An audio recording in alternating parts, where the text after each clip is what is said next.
Start. Okay. Good afternoon. My name is Modesto. I am a Spanish student and I am learning English. So excuse me for my English. You should also excuse me for English because I grew up in East Germany and we had Russian instead of English in school. Okay. So I learned English pretty late. Okay. So what's your name? Helmut. Helmut. Nice to meet you, Helmut. Nice to meet you, Modesto. When and where you born? I was born in 1943. And where? In Dresden, what is now East Germany. Dresden is the third largest city of East Germany in Saxony. Yeah. This city is in the GDR? Yes. Yes. It's said to be one of the most beautiful cities in Germany, and it was, in a way, well known. It was totally destroyed in the war. Okay. Could you describe your family in the GDR? I lived with my father, my mother, a younger sister, and a younger brother. We were 3 children and my parents. How was your life with your family? After the war, it was a rather normal life. We lived in a flat with 2 rooms, without a bath, no bath. At that time it was typical for old houses. And we all 3 children went to school. My father worked in an office and my mother was a housewife. Housewife. Okay. How was your childhood? I think it was a rather normal and pleasant childhood. I went to school 8 years, as 95% of East German children. 8 years primary schooling, and then after 3 years technical training. And the segregation, and in class, in school, we were about 39 students in class, many students, 39, and we had very good and close relationships. Only girls? Only girls? Mixed. Only boys? In East Germany, boys and girls were mixed. In the West, not always, but in the East it was all mixed. Okay. How was your family influenced by the GDR? How they were influenced? My mother was not much influenced, but you see, everybody in East Germany, we knew in what system we lived. And so we did what all people did when we would criticize the government or the Communist Party. We would do it only among close friends. But in our school, our life in our school, in the school where I was rather normal. The school system, say for science, mathematics and so on, even for German language, was of a rather high quality. So my parents had no problem with the school, I had no problem with the school, so this was rather easy. Did you lose any relative in the GDR period? Did I lose? Yeah. Did you lose any relatives? No. Okay. What did religion mean for your family? Not too much, but my father and my mother did not go to church, but they did send me to a Protestant church where I did go in a Sunday school because my parents wanted me to go to church to have a balance to the communist school. They wanted that besides the communist school I have a second idea, and that was a church. And now? Do you mean me or? Me. No, I'm not. I go to church say on Christmas. Okay. What were your political affinity?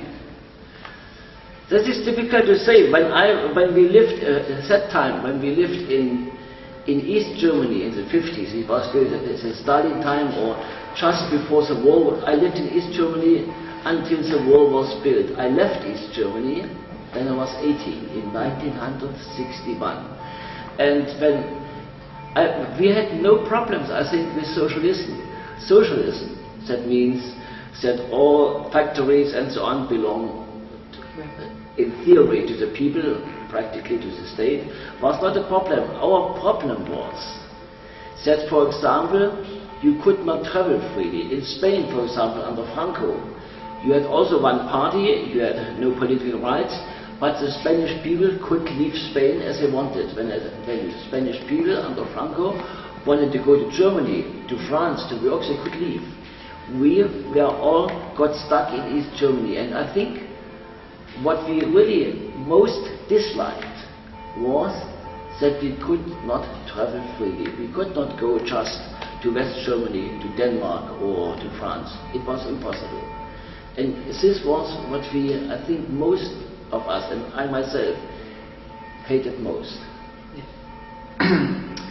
Did you do the military service? No, I was lucky. When I lived in East Germany, it was still a voluntary service, because before they built the wall, until 61, the border of East Germany was still relatively open. You could leave to West Berlin. West Berlin was open. That time we had no mandatory military service, and so I had not to go. Okay, someone in your family? Someone in your family do the Yes, service? my younger brother later had to serve in the army 2 years. Could you tell about this experience? My brother, he is 8 years younger than I am. My brother, and I meet him still today, I meet him this weekend again. He lives still in Dresden. And my brother told me that most of the young East German soldiers, it was in the mid-60s, that had to serve in the army, they just tried to survive this time, to get over it as soon as possible. And you know, especially after World War II, after the Nazi time, Germans are not very enthusiastic to serve in a military service. Okay. It's the same in West and East Germany, by the way. The post-war period in Spain was very difficult. What is similar here? What was similar with Spain and East, I was in Spain in 1966 with einem Bicicleta, der Andorra a Gibraltar. And in Spain was as little political freedom as in the East. Spain had also only one political party, and political papers had to be careful. This was the same, but in Spain was one difference, I think. What was better in Spain? I think Spanish people, they could retreat more into their private life, as long as they did not interfere in the politics. Franco let them alone. In East Germany, we were more forced to take part in socialism. But what was better in the East is, in Spain, the difference between rich and poor was rather strong. It's still today, and it's here now too. But in East Germany, for example, East Germany was extremely egalitarian. For example, in East Germany, a medical doctor earned in the last years about 1,000 mark. A nurse, a medical nurse just, she earned 900 mark. It was almost the same.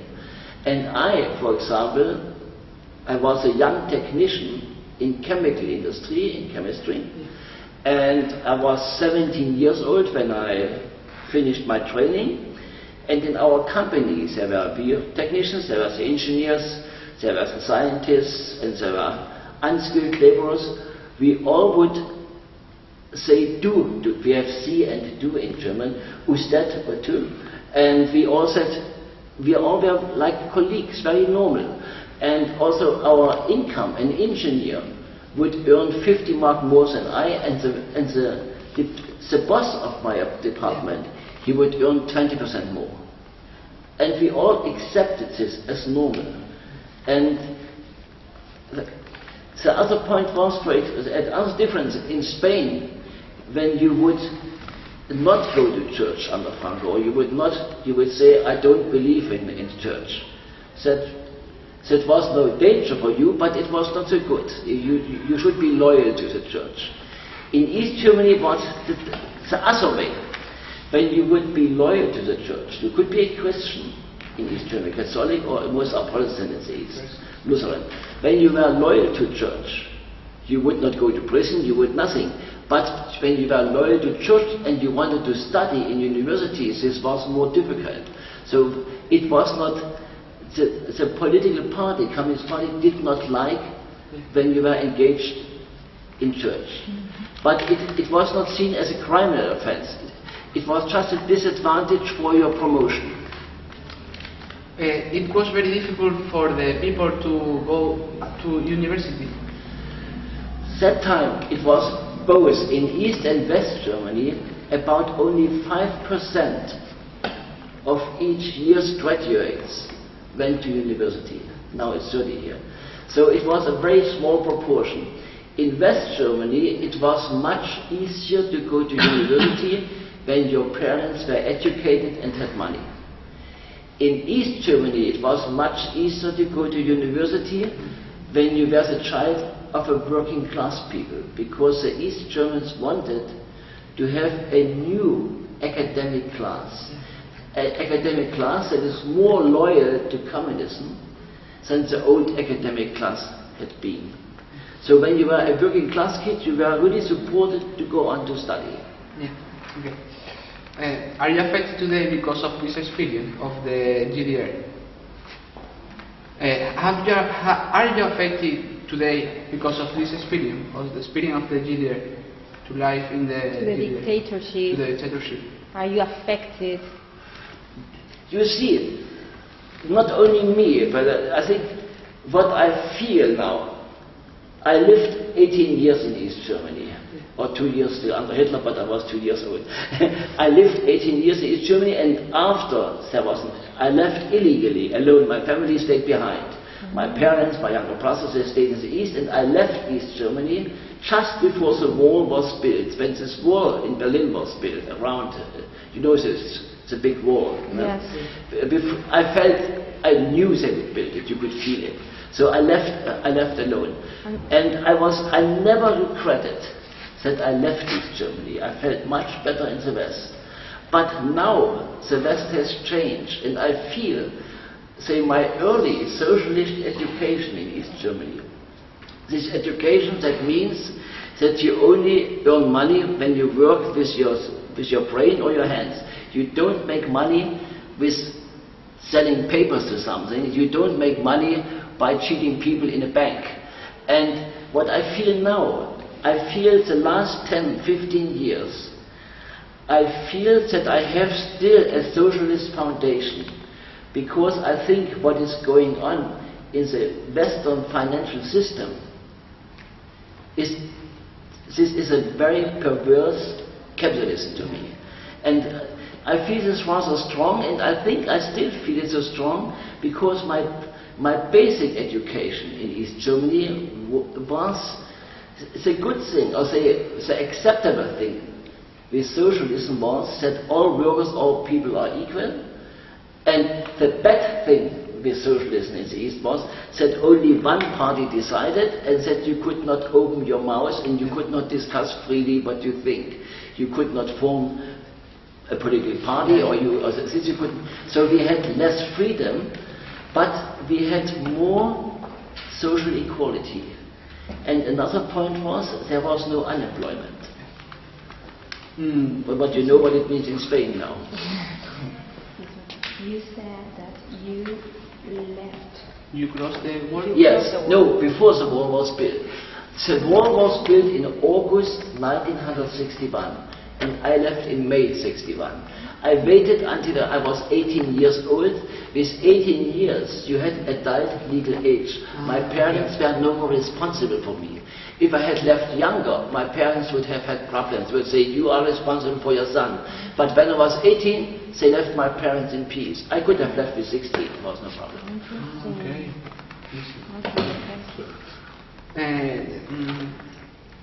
How was your,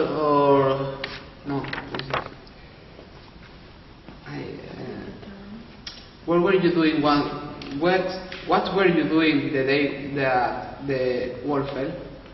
When the wall fell, I think this was one of the happiest days in my life, because I have still many friends in the East. I had always friends in the East. I had always contact with my old school friends, which exchange letters, and my brother is in the East, and I have very good. And I knew that the war would fall. I mean, I studied political science, but even with political science you can't foresee the future. But we all felt that the war was about to fall. When Gorbachev in Soviet Union opened, and when he said the Red Army, the Soviet Army will no more interfere in Europe, we felt it will come down. And when the wall fell, I was absolutely happy. I also wanted German unification, but German unification for me was always less important than European unification. So we have, for me, I could have lived with two German states, but I wanted East Germany to be open. So the national unification was not that important for us. Important for us that the wall came down and that in East Germany would be a system where people could discuss freely how they want to live. What were the difference between your life now and your life in the GDR? The life at that time, the situation in the West has changed. The last 20 years, the West has socially deteriorated. But when I came to the West in the 60s, we had no unemployment in West Germany, none, not at all.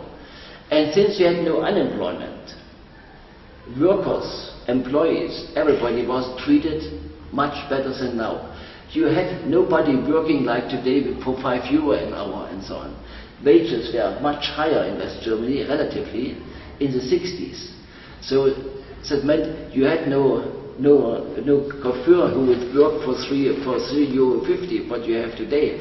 So at that time, West Germany was much more balanced. And I was in the West, one of my really great moments in the West. I was half a year in the West, I had my first money, and I just crossed the border into the next foreign country where I worked. It was the Netherlands. To be in another country. And when I crossed the border, only with my ID card, with no visa, with no control, this was a moment of extreme happiness. And a few years after, a little bit later, for example, I traveled to Spain with bicicleta. I took a train to the south of France, Carcassonne. I crossed the Pyrenees in Andorra, and then to Lerida, Zaragoza, and Ciudad Real, Madrid, Toledo, down to Algeciras, Cadiz, Algeciras, and so on. And I did it only with my ID card. And to travel free, in East Germany, you could not go to another country. You would not get no visa. You needed a visa to go out, and you would not get it. It was, and all my friends who stayed behind in the East, they envy. Oh, Helmut, you have been in Spain. Oh, Helmut, you have been in London. You have seen Paris. This was for them only a dream. And I left East Germany not for the living standard. Oh yes, I wanted to have a West German car, a shiny car. I never had one, but the main reason I had left East Germany was I wanted to see the world. I wanted to travel freely. Yeah.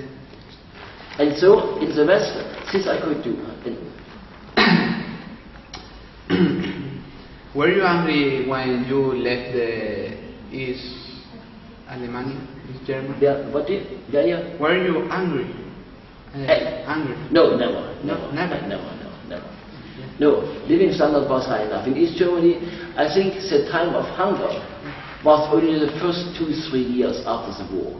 The first 3 years after the war, there was a shortage of food. But food supply in East Germany was very reasonable. It was not luxurious, but it was sufficient, absolutely sufficient.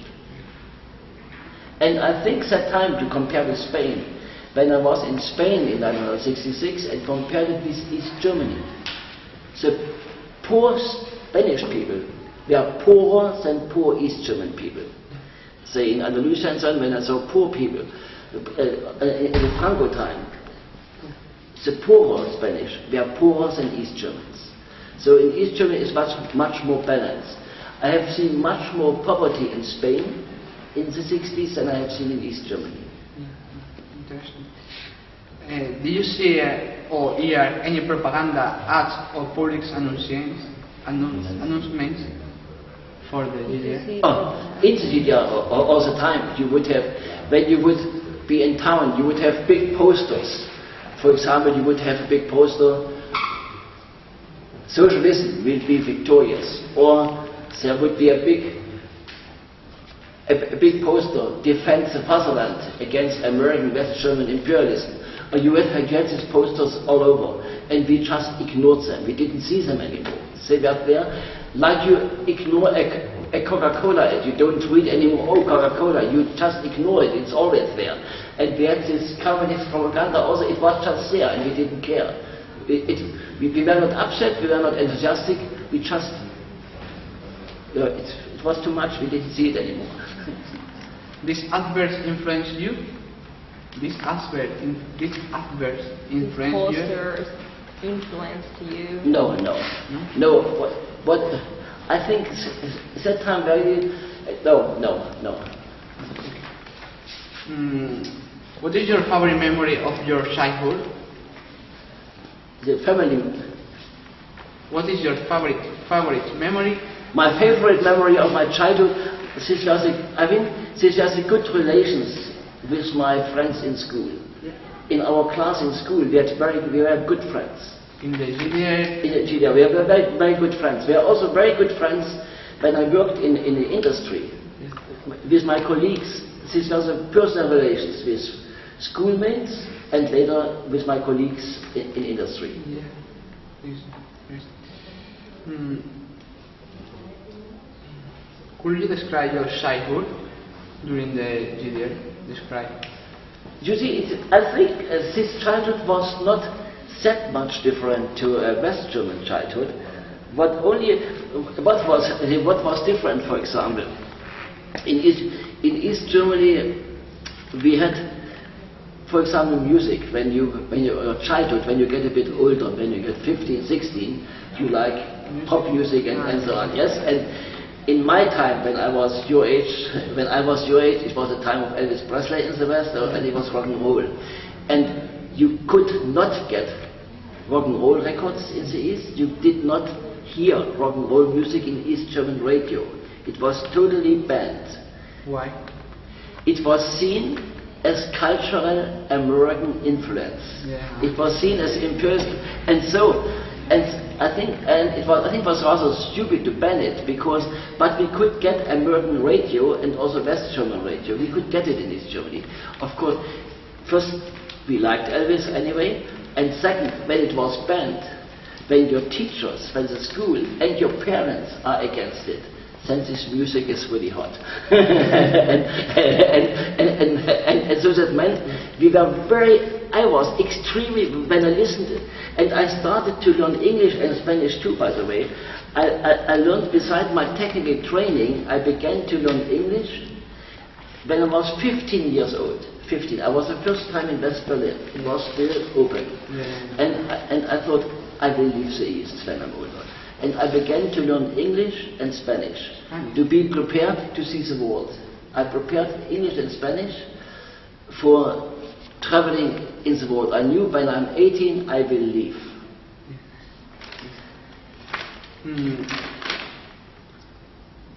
What is your job now?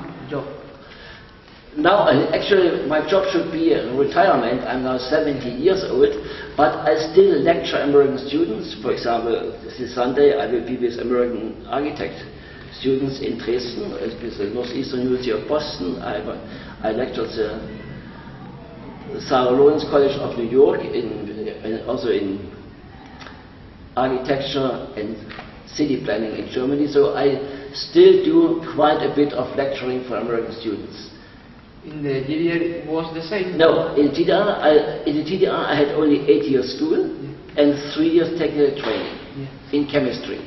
And when I came to the West, I did evening school, I did my Abitur, and then I studied another field, political science and language and Chinese and so on.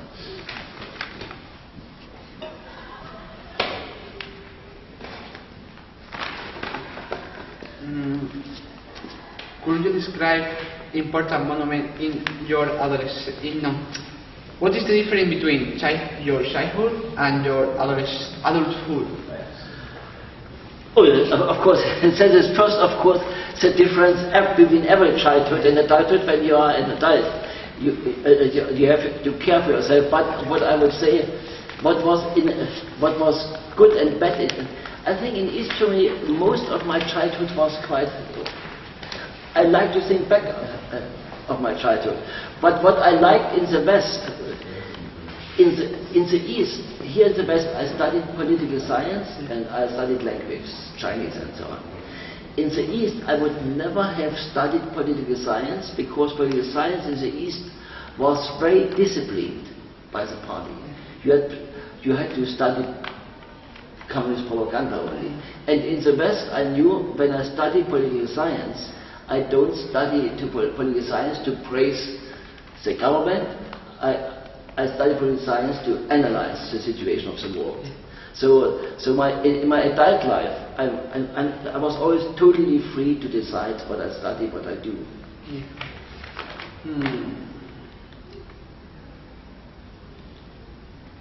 How was the school in the GDR?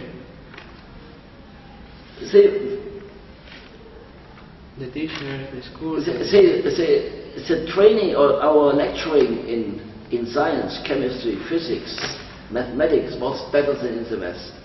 What was the problem?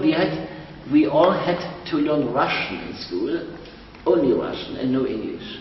And we all would have preferred English, alone for the rock and roll to understand. and the other thing is we knew, for example, we had also history class.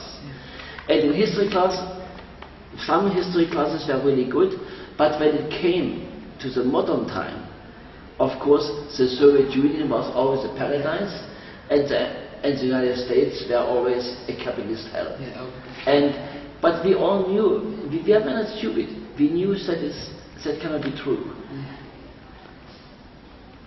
Have you read have you read the Islam or any other book from the GDR? Which book of the Islam or other book related with the GDR? I don't understand this title, but of course I read quite a number of literature about the GDR or from the GDR. Could you tell about it or this book? No, it's not one book. I mean, what we also, for example, in the GDR, what was important in the GDR, since newspapers were very narrow in East Germany, were party controlled. So in East Germany, literature, books published in the GDR were very important because. But at that time I was too young, but I was very invested. But East Germans altogether, they did read much more than in the West because you could get in books between the lines. You could get information you would get not out of a newspaper. What do you think about the GDR? Oh, this is too big a question. What I think. I mean. What I think is, I'm not too sad that the GDR failed, but I think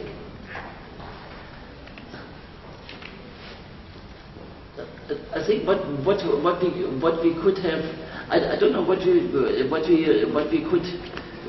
miss of the GDR. I think what we miss of the GDR is a stronger social balance. So this I would say, this is, when I say what you think of the GDR, this is of course a very big question, but say it that way. I still, with my East German past, my ideal would be a socialist society with all the liberal freedoms of the West. That means with freedom of speech, freedom of travel, freedom of religion. So all the Western freedoms with the social balance of the East. But we don't have this yet. Okay. In the GDR, what is possible to in the GDR? What is difficult to trust people in the GDR? What is difficult to trust people in the GDR? Depended where you were. In a factory between workers or in school between classmates. Because in the GDR It was very relaxed, but when you were in the GDR on a higher level, you would take care whom you speak with. For example, when you wanted to study, it was a privilege in the GDR to be in a university. And you could be fired from university when you would read books, for example, that were banned. You could even be fired when you would listen to rock and roll music in university, but not in industry. So that meant, or when you were in a position, when you were a lecturer, when you were a teacher, the teachers are seen as politically important because teachers influence young people. And when a teacher was seen not to be loyal, not to be close to the Communist Party, he could be fired. He could lose his job. And so they were careful. They did not trust everybody. You know the Stasi? This was a problem that became bigger and bigger because the state security, or the Stasi, Staatssicherheit, state security, and we know now there were about 200,000 who worked with them, and they were seen really. They tried to find out. They tried to check your mail. They tried to intercept your telephone. And when they found out that you are not loyal to the party, you could not only lose your job, you could also go to prison. Are you or a member of your family contained by the Stasi? Not contained by the Stasi, but my sister had problems with them because my sister fell in love with a man in West Germany and wanted to marry him. And this was very complicated, and it's a long story, but there the Stasi interfered. But in the end, she could leave the country to marry. Your sister tried to cross the border? No, this was too dangerous. No, she did it in a legal way. She applied to marry him. And in the end, it worked. But there, the Stasi, the state security, tried to interfere. For example, they sent a former friend of her to her, that this former friend would warm up the old relation so that you would drop the relation with this new West German friend. Also, the Stasi was the state security and the way to interfere, to control life. This was a point that most East Germans knew and hated. Okay. What do you think about the dictatorship of Hitler? What do you think about the dictatorship of Hitler? Of the Nazi times, this was a completely... You see, the big difference between Nazi dictatorship and communist dictatorship is the Nazi dictatorship. Even the basic idea was already a crime, you know? Hitler had the idea that the Germans, the Germanic race, also the English and Swedish, that the Germanic race is a master race. And Hitler had written, it was absolutely clear, we will conquer Poland, we will conquer Russia, and there we will reduce the native population to make space for the master race. And we will have a big Germanic empire. And Hitler did categorize master races and lesser races, and Jews had no right to live at all, and the others were of me. The difference to the East was, the theory of socialism was human. It was the idea that all human beings should form a big community, whereas Hitler's idea was all Germanic master race members should form a community to control the rest. So the Nazi dictatorship was a crime from the very beginning, whereas the East German dictatorship was a socialism that went out of control. So the basic idea, for me myself, Karl Marx, for example, is a fascinating philosopher, whereas the Nazis have no philosopher of this quality at all, and in Nazism is very little that is attractive, but the socialist theory has very attractive elements. Is there anything else you would like to add? what I can tell you now, as a rather old man with 17 years of political experience, and I lived a long time in China. I worked in China. I worked in South Africa, and I worked in East and West Germany in industry, and I've seen quite a lot. So what I see for the future, or for you as young Europeans or young human beings in this world growing up, what I have learned out of the German history, out of my life in China, out of my life in West Germany, the basic is, for example, the basic is that we always have to accept in a human society that there are different human beings with different opinions. And I think life is only supportable when we accept each other's opinion and when we can say our opinion without fear. And what the failure in East Germany was, that the East German party had the idea what is good for us. They said they knew what is good for the East Germans. And a government can never say what is good for everybody. You can only elect a government for 4 years, and then you can say, there's a good of it. We have to accept that no government is perfect, because we all we are here are not perfect. And imperfect human beings can only have imperfect systems. But these systems need improvement and change all the time. And in the very moment you have a Nazi dictator or a communist dictator that says, I know what is a paradise, or you have a Muslim dictator who says, I know what is a paradise on earth. As soon as a politician promises paradise, I know this paradise will be hell. Because humans will never live in paradise. We always have to balance our life again. And this balance has to be free. That is what I learned in my 17 years of life. Thank you very much. Thank you very much for your time. Nada, de nada. Perfect. Nice to meet you. Thank you very much. De nada. It's been very, very interesting. No. Sorry not to be No, here. and I must say, I was just this spring with my wife again in Spain. We were in Spain in March, only a short tour. We were in Madrid, and first Toledo, Avila, Segovia, and I must tell you that he's a very, very good cyclist. Yeah, I love cycling. I still cycle.